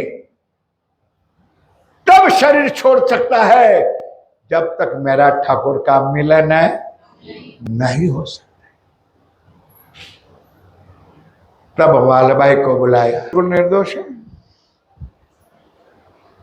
तो जाओ उसको समझा करके मेरे पास वापस ले आओ। वालबाई बड़े प्यार के साथ गई। लिखा है वाणी में स्पष्ट कि बिल्कुल बुलाना पड़ेगा। आई वालबाई, समझाया मेरा ठाकुर कि जो गलती हमसे हुई है या आपसे हुई है या सदगुरु से हुई है, उस गलतियों को भूल जाओ। जो कुछ आगे हो गया उसको आप लोग मन में से निकाल दो। अब आपको सदगुरु महाराज बहुत याद कर रहे हैं, इसलिए कृपा करके इस नौकरी धंधा को छोड़ करके आप वापस चले आओ नौतनपुरी। मेरा ठाकुर ने कहा भाई मन में कि वो पान बीड़ा का गल्ला तो है नहीं कि मैं 2-4 दिन में समेट लो, कुचा धो दो, चूना का डबला ढोल दो और मैं नौतनपुरी। राज दरबार का हिसाब है, छोटा मोटा भी राज तो है। क्या वालबाई चिंता ना करो, मैं अब उसको निपटाने का कुछ काम करूंगा, सोचूंगा, आऊंगा। टाइम लग गया ज्यादा, नहीं गए, नहीं पहुंचे। तब सदगुरु महाराज ने कहा, भाई कोई तो जाओ। अब बिहारी जी को भेजा, बराबर ना, किसको भेजा? और बिहारी जी को तो पता था और जानता था कि अब मेरा बाप मरने वाला है। ध्यान दो, मेरी भाषा को गलत ना समझना। अगर उसके दिल में इतना पाप था कि अंत समय अगर वो मेरा ठाकुर इधर आ गया तो मेरी जिंदगी का काम, क्योंकि उन गद्दी पर उसको बिठा देगा तो मेरा क्या होगा। इसलिए मर के समय उससे पहले मेरा ठाकुर तो यहां आना चाहिए ही नहीं, पक्का निर्णय था। लेकिन पिताजी की आज्ञा थी तो निकले, गए, पहुंचे। अरे वाह मेरा ठाकुर, कैसे हो भाई? अपनी तो पुरानी फ्रेंडशिप है दोस्त हो आप। मुझे भी हुआ यार कि बहुत साल हो गया है, तो फिरते फिरते आपको मिलने के बहाने में आपसे आया। कुछ नहीं भाई, पिताजी का स्वास्थ्य तो आप जानते हो, उम्र के हिसाब से। कोई रात दरबार में दवाइयां हैं शक्ति की या इधर उधर की, तो आप दे दो, ले जाऊंगा, और आपकी याद भी दे दोगे पिता।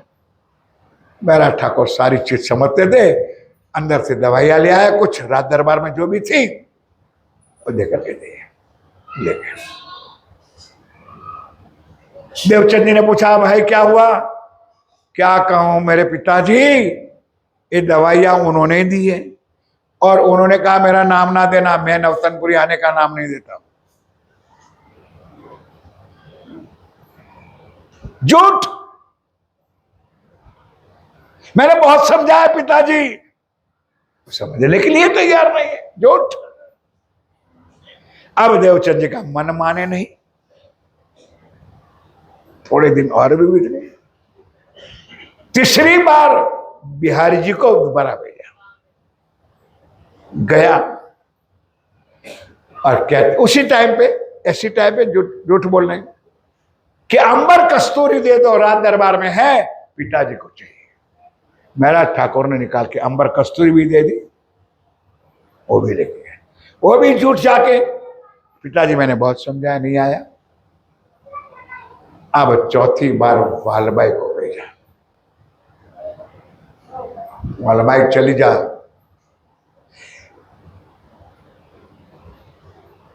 जब तक मेरा ठाकुर इंद्रावती की आत्मा में यह नहीं आएगी, तब तक मेरी आत्म परम धाम जा सकती नहीं।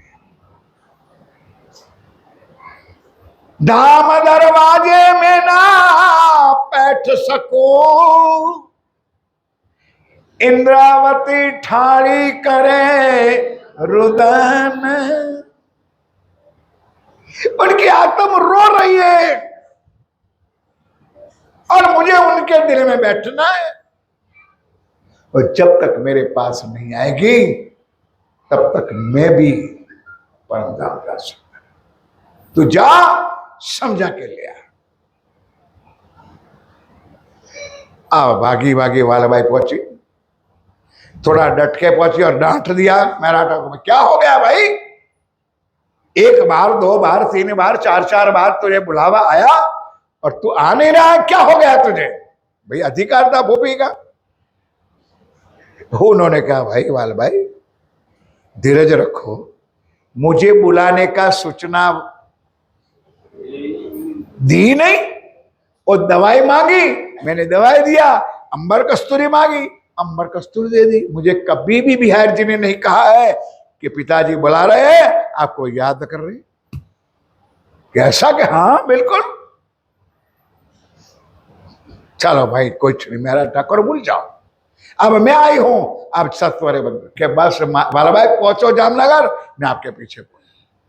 रोज मेरी हिसाब किताब लॉकर की तैयार कर दी, राजा को चाबी दे दिया कि ले भाई चाबी, गलती हो जाए, भूल हो जाए तो मुझे बोल देना, मैं वापस आके बताऊंगा। ये तेरा लॉकर, ये तेरी हिसाब, ये डायरी, ले ले, मैं जाता हूं। छोड़ दिया सुंदरलाल जी। अब दृढ़ से आप मेरा ठाकुर, आप श्री जी साहेब, आप प्राणनाथ जी महाराज दृढ़ से वापस आए। कहां पर? अरे मेरे साथियों, कहां पर आए? जामनगर नौतनपुरी धाम, जहां मेरे सदगुरु महाराज साक्षात विराजमान। तब श्री देवचंद जी कहा, तब श्री देवचंद जी के कहा, क्यों न बेले बैठो तो मैं। ध्यान के साथ, इससे पहले का बात किस्सा और भी 2 चौपाई ऊपर है, ध्यान दो, कोई बात। सदगुरु महाराज के चरणों में प्रणाम किया तो अवस्था थी, तो बोले कौन हो भाई? कि मैं मेरा ठाकुर की आता हूं, इंद्रावती मेरा ठाकुर। कि मेरा ठाकुर तू आ गया? आपके चरणों में खड़ा। कि भाई आ गया है कि वापस जाने वाला है?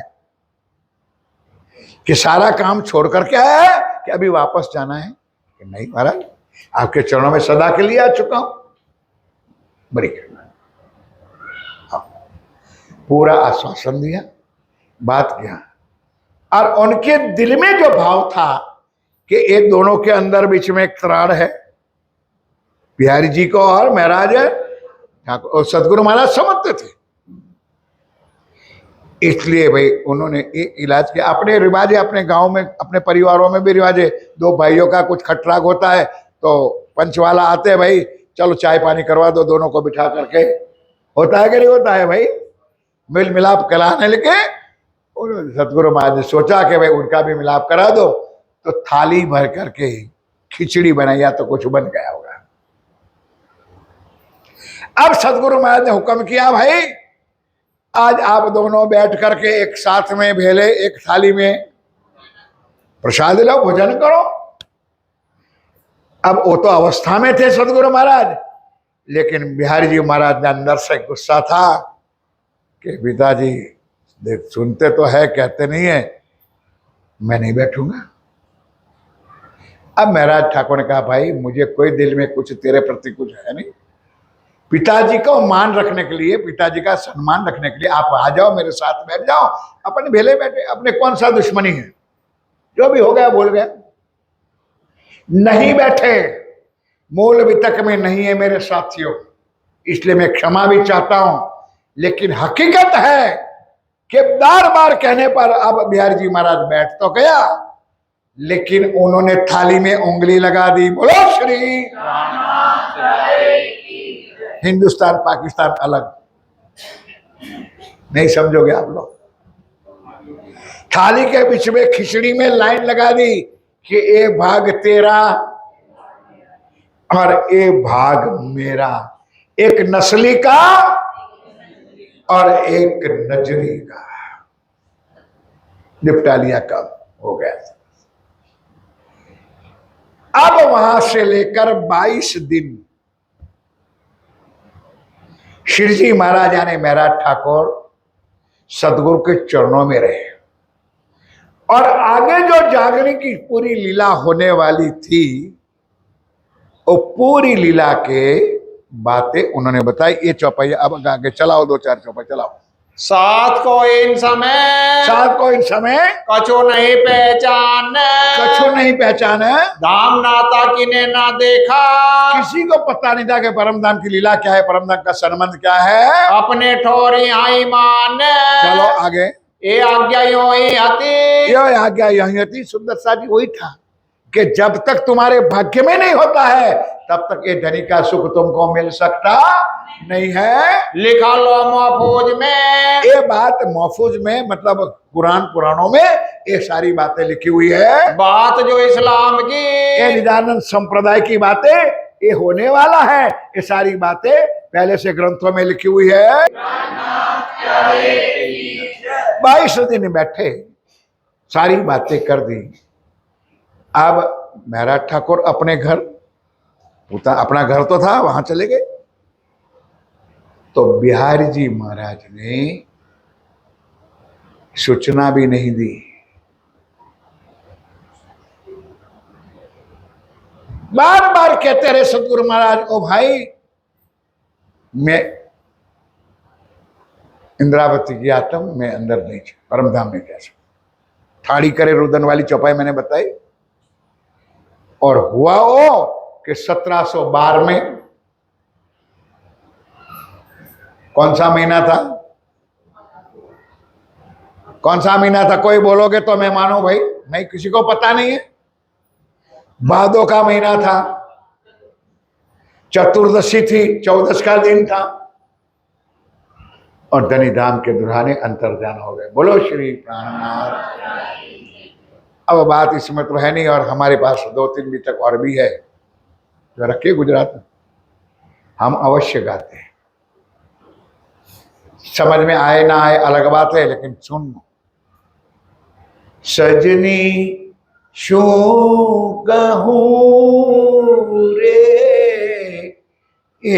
एवा धनी पधार्या पोते प्रगट्या पछी रे नगर कीधु नवतन पूरी धाम 17 बार मारे आयो भागरवानो। 1712 भादरवा की 14 के दिन, चौथे दिन की लीला सदगुरु महाराज ने समापन की। मूल भी तक में नहीं है मेरे साथियों, लेकिन जब देवचंद जी महाराज की चिता को ले गए, लकड़ी पे सुलाया, तो हिंदुओं के अंदर जो रिवाज था उस टाइम पे जागृत बुद्ध ज्ञान तो वाणी थी नहीं, तो मुंह में दही, तुलसी के पत्ते और घी ऐसी कुछ चीजें सब, गंगा जल ऐसा कुछ मुंह में रखते। और दूसरी भी तक में लिखा है प्रमाण। और जब अग्निदाह लिया तो अग्निदाह तो चिता में नीचे किया जाता है, जब ऊपर देखा तो देवचंद जी का तन भी नहीं था। बोलो श्री राम। अपने तन को भी हटा दिया। कोई छोटी मोटी अस्थि तो थी नहीं भाई। आपने आगे भी सुना है कि सड़े से सड़ा लोहा होता है, वो पारस को टच करता है तो सोना हो जाता है। तो जिस तन में साक्षात राज्य बैठे हो, जिस तन में साक्षात सुभान श्यामा महारानी बैठी हो, जिस तन में जागृत बुद्ध बैठा हो, वो तन कोई छोटा मोटा तो होता नहीं। साथ उठ गया, लीला समापन। अब वहां क्या चला कि देवचंद जी महाराज के धाम गमन के बाद, अंतर ध्यान के बाद मंदिर बंद। नहीं समझे? कोई भी अब मंदिर दर्शन करने भी आता नहीं है, कोई भी नहीं आता है। शायद कई महीने, कई दिन, कई साल बीत गया होगा। अब वालबाई को हुआ कि यार गांव के आगे वालों को 10 को 15 को बुलाओ भाई, कि इतनी सुंदर मसनंद यानी गादी सदगुरु देवचंद जी महाराज की, और वहां कोई सुंदर साथ ना आए, कुछ रास्ता तो निकालना पड़ेगा। अब चौपाई दोहराने की इस ध्यान के रखना मतलब ठीक है जी, ये आगे ना चलाऊंगी। हाँ, अब चल यार ये प्रसंग है, बाल बाई वाला होगा जी। हाँ जी, ध्यान के साथ सुंदर साथ। अब हुआ क्या, पहली मीटिंग वालबाई ने अपने घरों में कर ली। ये पूरी चर्चा सुनोगे तब पता चलेगा कि चौपाई में नहीं मिलेगा आपको। और सबने मिलकर के निर्णय कर लिया, ध्यान दो, इट द पॉइंट समझने वाला, कि भाई जामनगर के अंदर धर्म सबसे ज्यादा कौन सा चलता है? तुम लोग बोलो यार, तो मुझे समझ में आ के आप लोग समझते हो मेरी बात। कौन सा धर्म चलता है? राधा वल्लभी मार्ग का। और राधा वल्लभी मार्ग के धर्म में रिवाज है कि जब बाप मर जाए तो बाप की गद्दी पर उनका बेटा को बिठाया जाए। मैं यही चर्चा में हर जगह पर कहता हूं कि निजानंद संप्रदाय का ज्ञान कितना भी ऊंचा नहीं है, लेकिन हम लोगों ने दुनिया को ज्ञान नहीं सुनाया, दुनिया की लीला हमने अपनाई। कंठी बंधने का रिवाज राधा वल्लभी में था, अन्य धर्म में हमारे नहीं था। महाराज ठाकुर को कंठी बांधी थी, बोलो भाई, कहां से लिया? दूसरे धर्मों से। अब मीटिंग में अग्रगण्य साथियों को बुला करके फाइनल कर दिया कि भाई देखो, अब तो बिहारी जी महाराज है तो देवचंद जी महाराज की गादी पर कि बोलो बोलो भाई बिहारी। अब ध्यान के साथ सुनो, अब सुना यार, कम से कम एक बात महाराज ठाकुर को भी पहुंचानी तो चाहिए, उनकी भी सलाह मशहूर। तो अब यहां तो निर्णय हो गया, अब ध्यान के साथ सुनने वाली चौपाई है, ध्यान के साथ सुनो। श्री महाराज सो मसलत, फिर महाराज सो मसलत करने बैठी जब। अब महाराज ठाकुर के पास मीटिंग होने के बाद अब हलवाई गई किसके पास? किसके पास गई? महाराज ठाकुर के पास गए। अब क्या करना है तुम्हें? चौपाई सुन लो, क्योंकि इन लोगों को एक बोलेंगे, ये लोग तो विरोध में है, विरोध में है बोलेंगे कि भाई हम लोगों ने ये निर्णय कर लिया है। चौपाई क्या बोला? अब क्या करना है तो है, अब आपकी क्या राय है? वालभाई किसको पूछती है? पूछा भाई क्या राय है? तो क्या महाराज ठाकुर ये कहेगा मैं गादी पर बैठूंगा? बोलो भाई, कि तू निर्णय करके तो आई है, फाइनल करके आई है, और मेरी राय बोले क्या? बोला आगे चलाओ। तब श्री महाराज ने कहा, अब तब श्री महाराज ने कहा, तब श्री महाराज ने कहा यही बात है सिरे। यही बात, बस ठीक है महाराज, आप लोगों ने जो निर्णय किया वो मुझे भी मंजूर है, मैं कोई भी अपराध नहीं है, मेरा विरोध नहीं है। सब साथ मिलके, सब साथ मिलके यही काम करें। बिल्कुल बाल भाई, आप जो प्रस्ताव लेकर के आई है, हम सब सुंदर साथ मिल करके बिहारी जी को गादी पर बैठाएंगे। और इतना ही नहीं, अगर आपके दिल में कुछ कल कपट है तो सबसे पहले मैं आगे आऊंगा, मैं बिहारी जी महाराज को जिलना कराऊंगा, मैं अपने हाथों से बिहारी जी महाराज को श्रृंगार कराऊंगा, और मैं अपने हाथों से हाथ पकड़कर सब जनता के सामने देखते हुए मैं बिहारी जी को गादी पर बिठाऊंगा।